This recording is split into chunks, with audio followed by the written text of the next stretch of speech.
it's Mary. Yesterday I tried to film this video and my camera died on me. I tried to import into the computer what I had filmed, what I thought I had filmed, and there were only like 5 minutes of footage. Then the light was gone, and so here I am again. I'm finally sharing with you the books that I read in the month of May. I will go from the lowest star rating to the highest because I accidentally did this once and I quite like the format, so for now I'm just going to stick to it. Read 4 books in the month of May, but technically I read 3 books because one I DNF'd. And it is the first book that I'm going to talk about, is The Seed Collectors by Scarlett Thomas. And don't ask me how this is possible, but I accidentally bought this book online. I don't know how this could happen in 2017, or well, like I bought it 2 years ago, so it was 2015.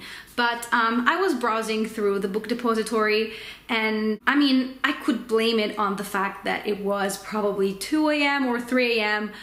Because I usually do my purchases in the wee hours of the night. And I clicked on the button to pre-order this book. Then I realized my mistake, but thought, well, it has, you know, a pretty cover and the blurb sounds interesting enough. Let's just try and see what I think.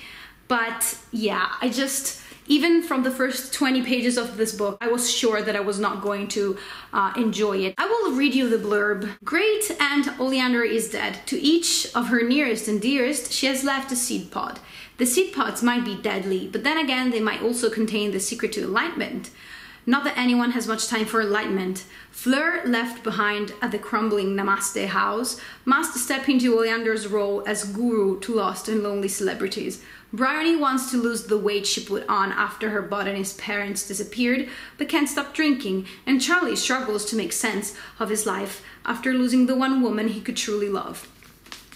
So it basically is about a family and their lives in relation to the fact that this great aunt is dead and everybody is kind of reacting to it. I didn't like anything about it, basically.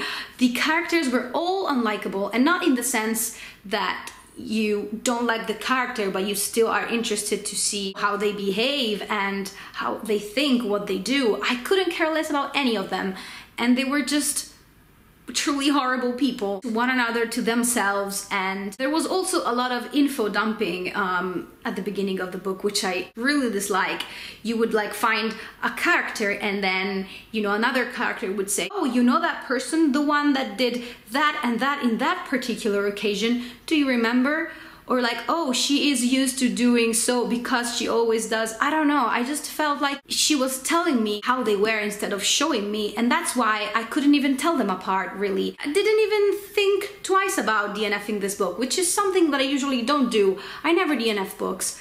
And I know that I said that I will try to DNF books that I'm not enjoying, but this was very easy to just drop. The next book I'm just going to briefly mention because it is the 7th book in the Outlander series, An Echo in the Bone by Diana Gabaldon, and yeah, I gave it 3 stars. I thought I was enjoying this a little bit more than the previous ones, but it was not quite there where I wanted it to be. I'm not going to talk about the story because I feel like I told you the plot of this, you know, series countless times on my channel, and I will do separate video reviews once I'm finished with the series. So yeah, the next book that I read was I Am the Messenger by Markus Zusak. I'm pretty sure this is a YA book, which I usually don't read that much, and I picked it up because I read previously The Book Thief and really enjoyed it, so I thought I'd check out something more from this author, and I actually quite enjoyed this book. I gave it 3.5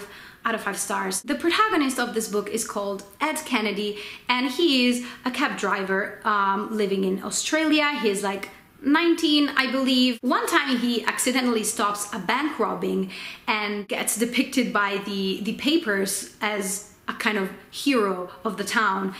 After this particular event, he starts receiving in the mail some playing cards, which are aces, and on each card there are like names or addresses, and he has to figure out what to do with those names, or, you know, with the information that is on the card. More or less, during the whole book, I thought it was going to be a 3-star read, Towards the end, I thought I was going to, you know, hit the 4 stars mark, but then I just went back to 3 stars because I felt like it wasn't predictable, but I just didn't quite like how it was wrapped up. I really love the message of this book anyway, because it says that no matter who you are, you can be a hero, or you can be, you know, you can do something good for other people.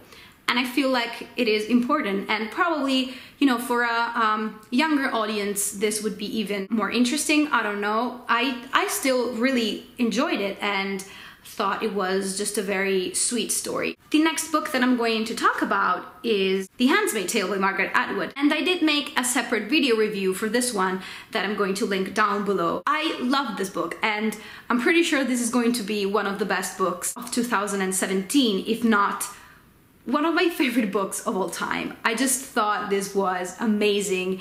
The way it's executed, the language that sometimes it can be like a bit over the top, but it's just so fitting. It just was so hard hitting for me. I kept thinking about it, and yeah, I would suggest you all pick this book up, and please, if you want to discuss this book with me in the comments, I would be glad to talk about it. I thought I'd share with you what I'm currently reading as well. I was going to do a TBR, but right now it seems kind of pointless since we're already, you know, into June.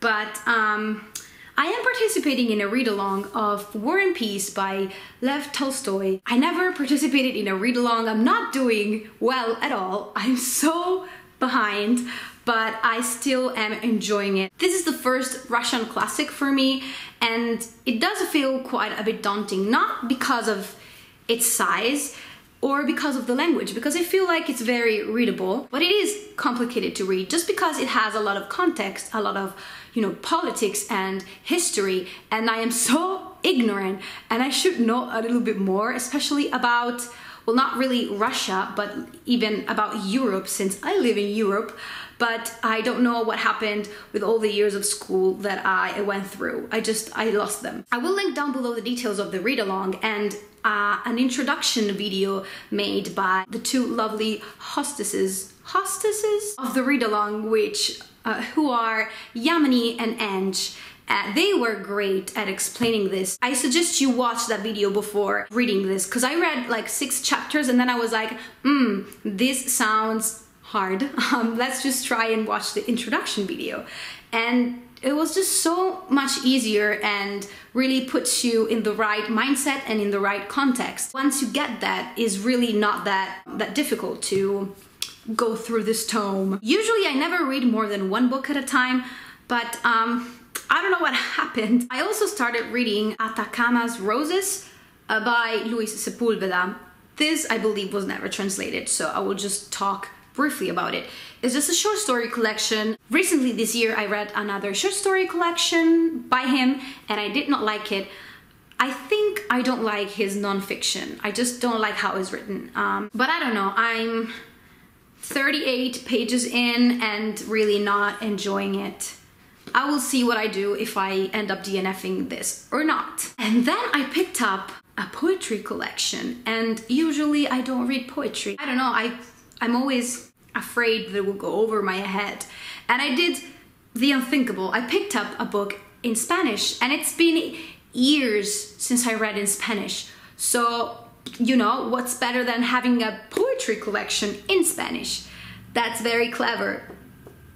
But this is Residence on Earth by Pablo Neruda. I love Pablo Neruda. I've read quite a few poems by him back in the days when I was studying Spanish and really enjoyed them. So I only read the introduction for now, which was very long. And I usually don't read introductions, but I feel like with poetry collections, it really helps. So I just thought this was a nice book to dip in and out of. So we'll see how I go. It will probably take me the whole summer to read, but I'm not in a hurry. Okay, so these were all the books that I've read in the month of May and that I'm currently reading. Let me know, please, if you read any of the books that I mentioned, or if you have any suggestions or whatever comment. I will be glad to answer and to chat with you guys. So I'll see you in my next video. Bye!